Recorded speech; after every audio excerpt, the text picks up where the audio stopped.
Hi, my name is Rose Wong. I am a serial entrepreneur, angel investor, and the executive advisor at Aim High Accelerator Fund, where we accelerate the translation of cancer drug discoveries. Today, I am the host of a new YouTube series called Charting the Course: Interviews with Women Mentors. There are many paths today for women entrepreneurs to become highly successful in healthcare and life sciences industry. At Aim High, we aim to build a robust pipeline and community for women entrepreneurs. We're curating this pipeline. We invest funds to accelerate their ventures, and we elevate those who are beacons of industry. Today, I welcome Sally Ann Frank, worldwide leader of health and life sciences, Microsoft for Startups at Microsoft.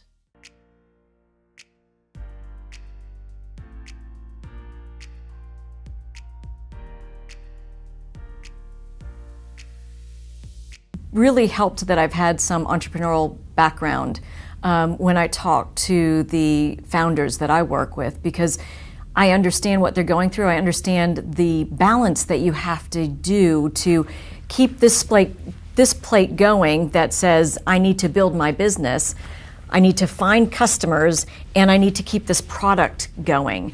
And so balancing all those plates is really difficult, and I've had that experience, and so I understand what it's like. And I think hopefully that makes me a better person for them to partner with.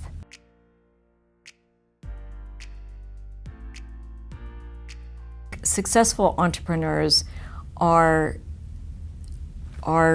driven, but also have to have the ability to ask for help.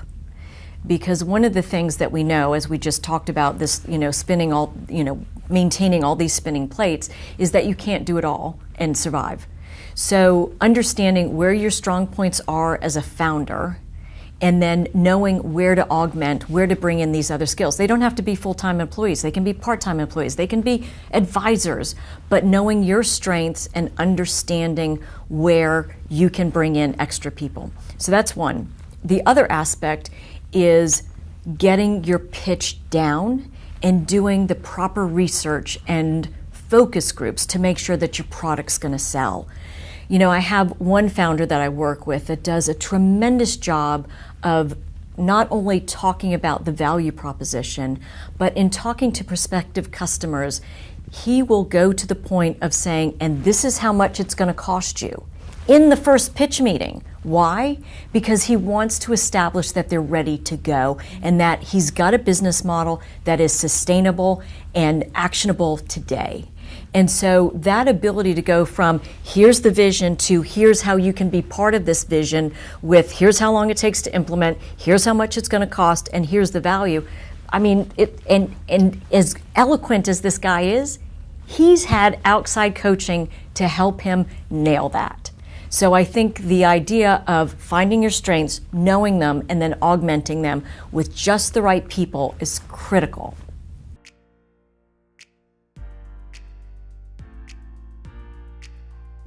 Now, when we think of this in terms of women founders, I think it becomes even more crucial because, as I read recently, VCs will talk to a man differently than they'll talk to a woman. They will literally ask a woman things about her personal life that they think will affect her ability to execute on the vision and get them their returns. They've never asked a man, so are you bringing up any children? Are you planning on having any children? You know, all of those types of conversations. And frankly, we see this in Hollywood too, right? The same questions that they ask men, they don't ask women, and vice versa.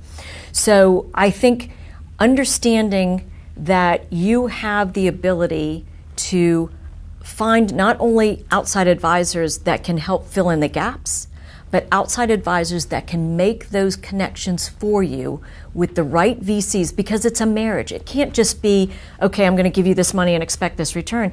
It's got to be a cultural fit. It has to be, we're going to work together as partners. So again, understanding where you are, where you want to be, and what the middle looks like, and zeroing in on those things that you really need from your VC partner so you can be prescriptive. You can be the one that sets the tone and say, okay, I picked you to pitch to because here's where we work together. Do the research and make that pitch meaningful to that VC. And if you have to do a separate one every time, you do a separate one every time.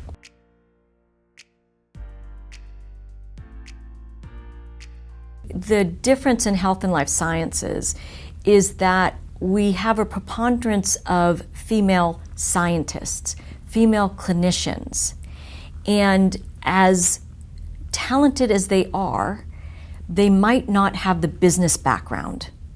And so being extra careful about building your business model, doing the focus groups, ensuring that you have talented, relevant regulatory advisors on board early so that this roadmap of your product roadmap, your go-to-market strategy, and your regulatory strategy is all in alignment is really, really important in health and life sciences, whether you're a female or a male. So I think it's important for ladies particularly to be purposeful in making sure that when they're looking at their advisory board, that they do have the regulatory compliant, the business component as well, because as what I'm seeing, they are primarily clinicians, scientists, and folks that don't have a deep business background.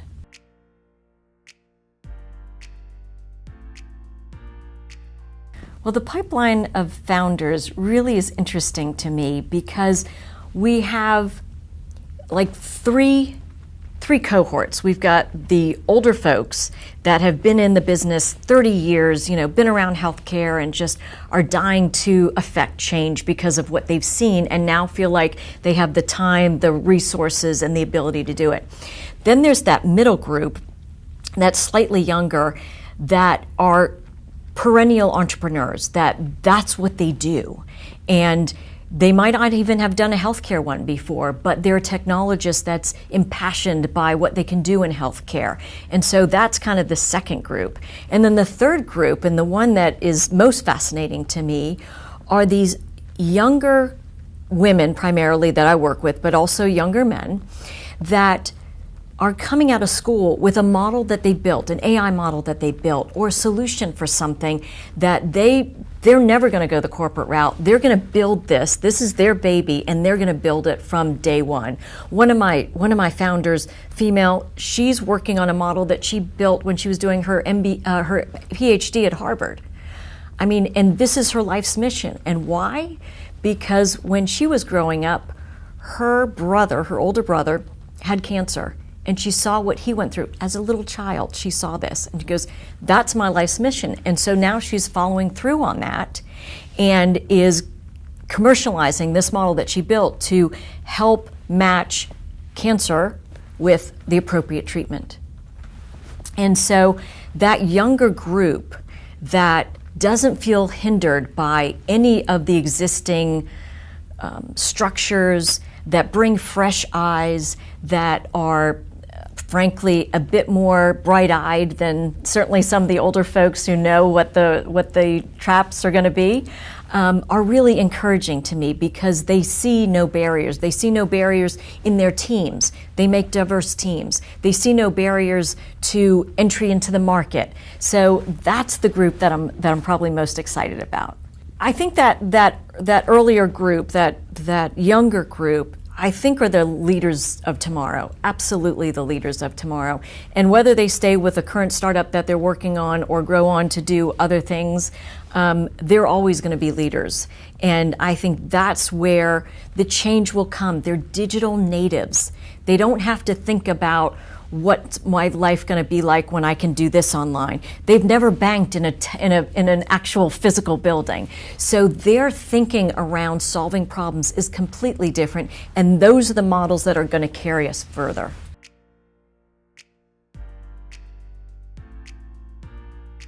The Microsoft for Startups program has a very low barrier to entry. And the reason why we do that is because we want to encourage just anyone that has an idea to come into our ecosystem, start using our tools to flesh it out. And then we just launched a thing earlier this month called Founders Hub, and it is designed to provide just the right resources at the right time. So if you're at ideation, there's a set of resources that are designed to help you at ideation phase. Once you self-identify as having an MVP, then there's a second set of resources, and then when you get to product market fit. So the idea is that we want to make it really easy to work with us, to get access to our tools, our AI tools, whatever they may be, even Dynamics and Teams and all these other things that we offer from an office productivity perspective. We want to make it easy so that people don't have to worry about where the technology is coming from, but can focus on solving problems.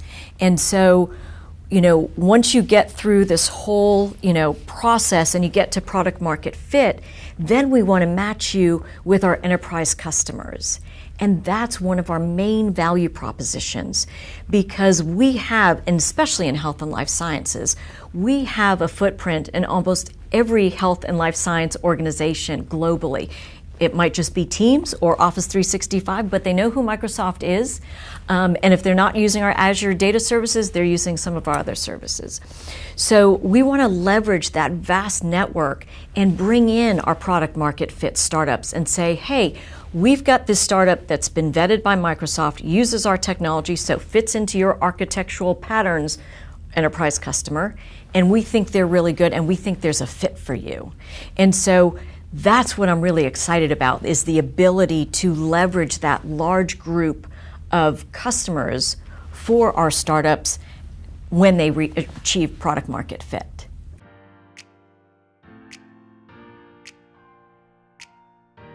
Absolutely. Yes, we would love to have the AIM High applicants join Microsoft for Startups. Absolutely.